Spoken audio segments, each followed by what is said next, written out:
Hi friends, இன்றைக்கி நம்ம என்ன டிஷ் பண்ண போகிறோன்னு பார்த்தீங்கன்னா முருங்கைக்காய் எக்கு போட்டு பொரியல். வாங்க நம்ம எப்படி செய்யலான்னு சொல்லி பார்க்கலாம். இப்போ பார்த்தீங்கன்னா நான் ஒரு 3 முருங்கைக்காய் எடுத்து கட் பண்ணி இந்த நீல வாக்கில் கட் பண்ணி வச்சுருக்கிறேன்.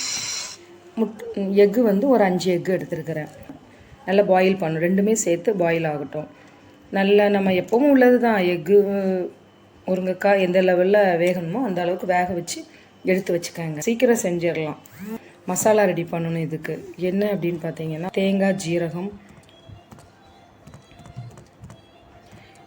இதில் என்னென்ன அரைக்கணும் அப்படின்னு பார்த்தீங்கன்னா மசாலா ரெடி பண்ணுறோம். இதுக்கு ஒரு சில் தேங்காய், ஒரு 4-5 வரமிளகா,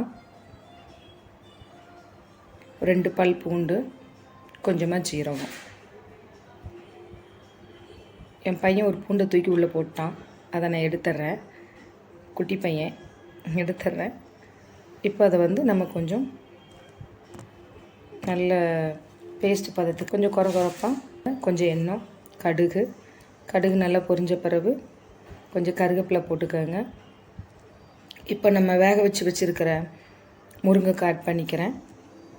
அப்புறம் நம்ம மசாலா அரைச்சோம் இல்லைங்களா, அது இந்த அளவுக்கு குறப்பாக அரைச்சி எடுத்துக்கோங்க. கொஞ்சம் பிடிச்சி அதையும் கொஞ்சம் ஃபாயில் பண்ணிக்கோங்க.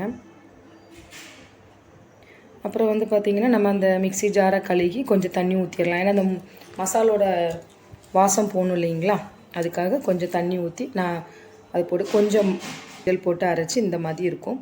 இந்த அளவுக்கு தண்ணி ஊற்றி கொஞ்சம் நல்லா சுண்ட வச்சு கொஞ்சம் நல்லா உப்பு போட்டு மூடி வச்சுருங்க.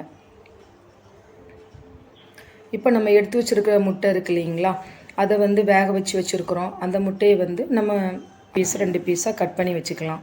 இப்போ சுண்டி இந்த அளவுக்கு பதத்துக்கு வந்துடட்டும். வந்ததுக்கப்புறம் நம்ம கட் பண்ணி வச்சுருக்க எக்கை இதோட சேர்த்து வச்சுக்கலாம். திரும்ப இதை வந்து அப்படியே நம்ம நைஸாக 1 பை 1 மசாலா பட்டும் படாமலையும் அப்படியே அதை மிக்ஸ் பண்ணி விடணும். முட்டை நல்லா உடஞ்சி போயிடாமல் 1 பை 1 அந்த மாதிரி மிக்ஸ் பண்ணி கிளறி விடுங்க. கிளறி விட்டு அவ்வளோ வச்சுக்கிட்டால் நல்லாயிருக்கும். சின்ன பசங்க நல்லா விரும்பி சாப்பிடுவாங்க, எடுத்துக்காங்க. இப்போ ஹாஸ்பிட்டல் போனாலே என்ன சொல்கிறாங்க, எக் எடுங்கன்னு தான் சொல்கிறாங்க. வெறும் எக்கை எத்தனை டைம் சாப்பிட முடியாது இல்லையா. அதனால் இந்த மாதிரி டிஷ்ஷாக நீங்கள் எடுத்து சாப்பிட்டுக்கலாம். பாருங்கள், இந்த மாதிரி இந்த அளவுக்கு நம்மளுக்கு வந்துக்கணும் தான். எக்கு முருங்கைக்காய் ரெடி. சாப்பிட்டு பார்த்துட்டு எப்படி இருக்குன்னு கமெண்ட் பண்ணுங்கள். மெயினாக வசி கிச்சனுக்கு சப்ஸ்கிரைப் பண்ணுங்கள்.